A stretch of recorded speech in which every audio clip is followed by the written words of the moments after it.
I'm telling you, I knew it was only a matter of time. Flying too fast, too furious, too many balls in the air. And I knew that something was going to happen. So sure enough, the one that I scheduled, I was like, why won't it let me go live? Because I scheduled it for 10:15 p.m., not 10:15 a.m. I have failed. Whatever. How fascinating. What can we learn from this? Yes. I was like, why is it not letting me? And it was like, and then it popped up when I tried it a second time, it popped up, you can't go more than 15 minutes. I'm like, I'm not 50. And then I saw those magical little letters PM. And I was like, oh, yeah. There we go. So Spicy. I will put on LinkedIn. Starts in a spicy way. Just on theme. That's all. Spicing things up. Yeah. I will put on LinkedIn a connection, like a link over to this version if somebody had registered for that or like commented on the other one. I'm sorry. Yeah. But we will not be going live at 10:15 tonight. No. But my name is Tricia Broderick. And I'm Diana Larsen. And we co-wrote Lead Without Blame. And we've been coming together once a month to just talk through more topics, partially because we miss each other, partially because there's so much in this and so many different things to kind of dig into and talk about. Yeah. So we just want to come together, nothing long, just kind of quick, dynamic. But we have a topic and we try to be a little bit on theme each month. And so, Diana, do you want to fully state the topic that I was just demonstrating off the bat? Well, we thought this being October and Halloween and all the other kinds of interesting things, big change in the time of year for most of us, no matter whether we live in Northern or Southern Hemisphere. This is a month of changing seasons. And so we thought we would just kind of go with the pumpkin spice universal, it has become shift from plain to pumpkin spice. So spiciness, how does spiciness show up in your life? And what kind of things spice up your life? And where can things get a little too spicy? I've been studying German, and I love that the German word for spice or hot is scharf. It just sounds so sharp, right? so zu scharf. We'll do so spicy this month. So started with a little spiciness today, a little unexpected. I definitely changed things up. I like, and we just adapted and went with it, and are live with it. But it's definitely on my address. I mean, I think that's one of the things about spicing it up and things. I can feel my adrenaline, right? Like I'd be like, okay, how are we gonna do this? How do I, right? And I feel like alert, right? Like it did give me an alert, kind of like, okay, now I got to really deliver because I already messed up. But in an interesting way, and I think that's part of it for me, is like spicing things up. We think of, well, what if it doesn't go well, right? Like we want that consistency, we want those dynamics, but I think part of what makes people human is when it doesn't go well. When you do have that failure about, when you do have that, like, okay, can you just react to the moment? Like for me, there is an element of like, it's fine, right? Like in reminding myself that it's fine. It makes me actually more relatable to people because then they're like, I've done that. I've done that. Well, and I just posted a LinkedIn post yesterday about kind of how my year has gone and the shift I have made into focusing more on adaptive planning. Mm-hmm. And, that has added a lot of spiciness to my life because I don't always know what the next thing is going to be until it's time to know.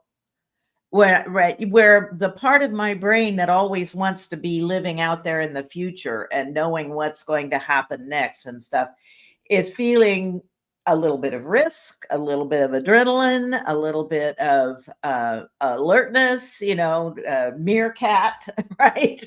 What's going on? What else is out there? But it's and it is in many ways a very good thing for me. It, like you said, it wakes you up. It gives you that little adrenaline shot. It doesn't, I mean, just like spiciness in food, it doesn't have to be so much as to hurt you. Yeah, I can't But do just spicy food. Yeah, I'm not a big fan of. I actually am allergic to things with like capsicum in them. Really? I'm okay with ginger and garlic and a lot of other horseradish, a lot of other things that would get categorized as spicy, black pepper. But the things that come from like jalapenos and serranos and that does not do my system well. And that's an interesting thing to take. So I sort of, sometimes I kind of test that, it's like, well, I can't really put a whole lot of Tabasco on a thing, but I can do a few drops of Cholula because that's enough spiciness that kind of gets my attention and taste is kind of good for me. It tastes kind of good for me.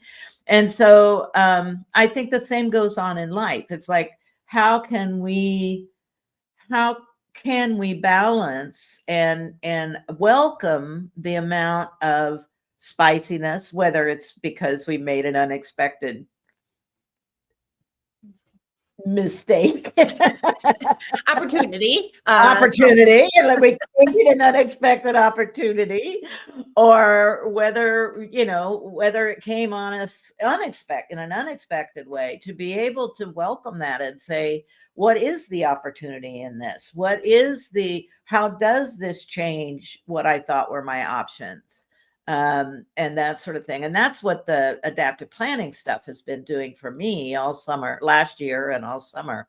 And, it's funny that in some ways I've kind of lived this way for a while. Somebody was asking me the other day about fears. And I said, well, for a long time, I've been kind of a feel the fear and do it anyway kind of person, So this isn't completely uncharted territory for me, but taking a big step like going to Europe and not having a plan for how things are going to be once I get there, that felt pretty risky to me. And yet I did it, and all kinds of amazing things happened.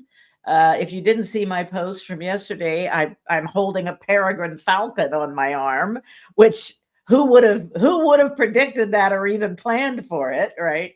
I would have completely missed that if I had planned every minute of the day while I was there. So, that adds this spice to life, those serendipity moments, those unexpected things that turn out great that you had no idea were coming. And the trade-off is sometimes you have to take the not so great moments too, that you didn't plan for.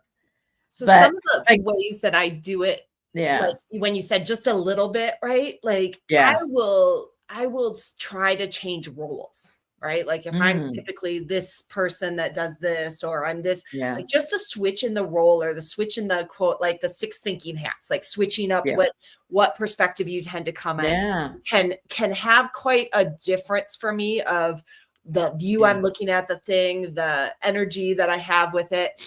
And it feels like a safer spice, right? Like it doesn't feel too much because I'm still involved. I'm just switching kind of my role or contribution in slightly different ways. And that has always been an easy, but right there, but I'm still engaged. I'm still there, but way for me to shift and spice it up a little bit is just switching the roles. If I go a little bit further, I try and shift and also get spicy with collaborators and different things. Like, I try and do rotations with different people. I'm going to stick to my foundation and my cores, right? But I do like kind of looking at it. I just had somebody be a producer for me on-site training, and there was an element of like, oh, that's a different way of I didn't even think about that, right? So it spices it up with just the switch of roles or collaborators. That doesn't feel as scary, right? But yet gives you that little bit of edge. Right. Well, and I think, another way of doing that to spice it up and to stretch is empathy and really thinking about uh, what might it be like for this other person. And years ago, Esther and I, she's my channel for Jerry Weinberg. I mean, I was in his trainings and stuff, but she's much more of a direct channel to him than anything for me. And she was talking about this idea that when somebody does something that just seems inexplicable to you, can you think of 3 things that might be going on in their life that would make this a reasonable response? That would make sense to you if you knew this was going on in their life and they did this thing that seems so odd, that would make sense. And just that effort of putting yourself in that other person's shoes, what else could be going on in their life? That's another kind of spiciness. That's another kind of stretch out of kind of our routine everyday. This is how we think about things. Quick response, efficient. What you tell yourself is an efficient response, even if it might not be effective. Right. And so I think, for ourselves and different roles that we take or different paths that we might choose than what we normally would, but also thinking in terms of empathy. It's like when we see other people do things that seem puzzling, what's a way we could make sense of that? And the trick was think of 3 ways that might make sense, because then you don't decide, this must have been what was going on with them without really having all the information. Yeah. So you have to kind of stay open and, it could have been this, it could have been this, could have been this, could have been something else entirely. Right. But from their point of view, this must have made sense. I think of it from the retrospective prime directive. Everyone was doing the best they could given. And one of those is the information they had. Right. And they may have had very different information than I had that would totally explain why they did this thing that didn't work out so well, maybe for the team, but they were doing it, trying to do their best. Right. And so there's, that can lead me, I have to be careful of that, because that can lead me down a path of excusing behavior that's harmful to others. And I don't want to do that. I mean, if I see somebody's behavior that's actively harming, well, then the spiciness I need to choose is speaking up about that. Yeah. Not, I better understand them, because harm to others that's a step too far for me. When it seems like it should have been easily discerned that this was going to be harmful to others, that doesn't feel okay. But sometimes we also have to make hard choices. So there's a tightrope to walk there. Yeah. I'm finding that even during this conversation, I don't think I've ever referred to like risk taking or searching for opportunities in this spicy metaphor, right? Like I've never, but I'm actually finding myself as we're having this conversation by thinking of even some opportunities that are coming down the pipe for me potentially. I'm like, I've been thinking so much of the pros and cons of the risks, right? And all of that stuff. But I don't think I've thought about it in terms of the spicy factor, right? Like, and it's interesting how just using that label and that metaphor to it alters a little bit of how much I'm putting in the risk category.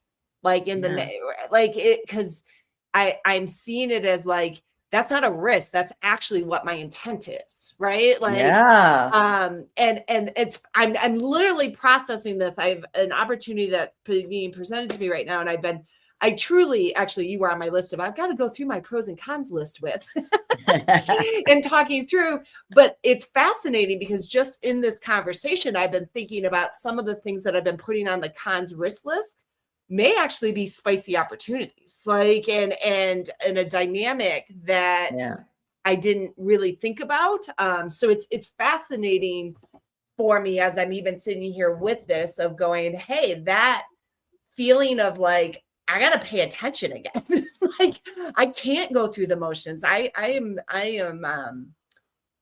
gotta really focus and whether it's to handle the heat, whether it's to to just live in the moment kind of dynamic. But there is something there for me that it definitely did a shift just literally right now for me. Yeah. Yeah. I was part of an organization for a while that will remain nameless. But that one of the tenets of one of the things I heard the elders of that organization say, and that I've taken to heart, is well, if you did that, they were more crude about this than I'm going to be. Would you lose any body parts? Would any of your body parts fall off if you did this thing? And putting it in that sort of risk to reward ratio kind of, well, I could really benefit from this. Yeah, things could go wrong, but how would I feel if I didn't take the chance? I mean, just thinking that through, I think sometimes can be very helpful. And as part of how I got to feel the fear and do it anyway, over, different experiences over the course of my life.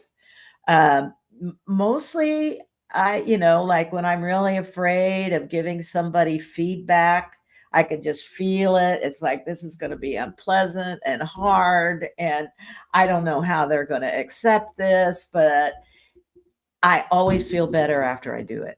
Yeah. And finally, now 7 decades in, I have learned that lesson. It's always better after I give the feedback.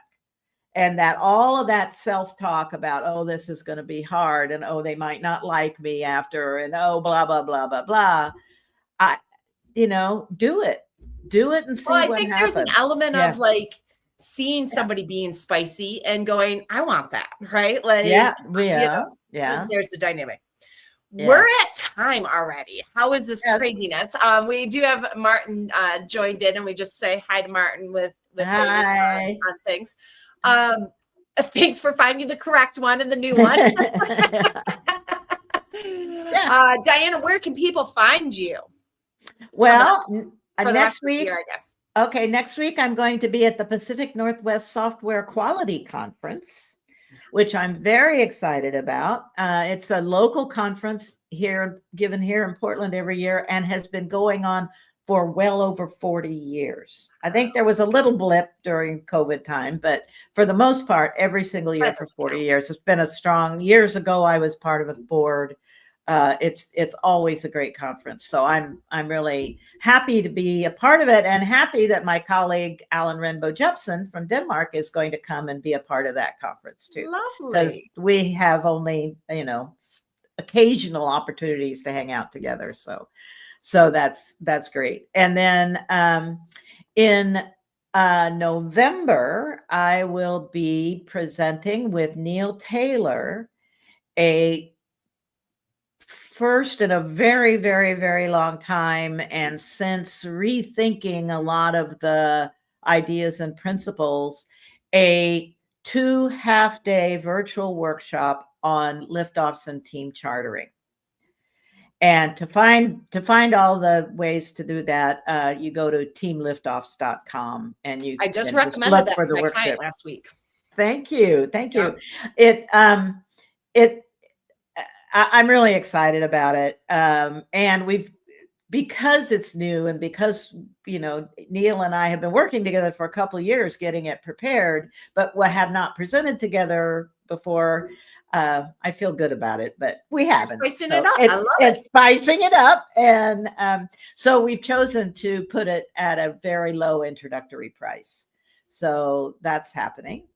And then I think that's the only, and for, I will be starting a new sort of interview podcast series, short podcasts, there should be a name for the ultra short ones that are like just 15 minutes or less, but that I'm calling Diana Admires, and I'm going to be interviewing people that I admire that may not be as well known in the rest of the community.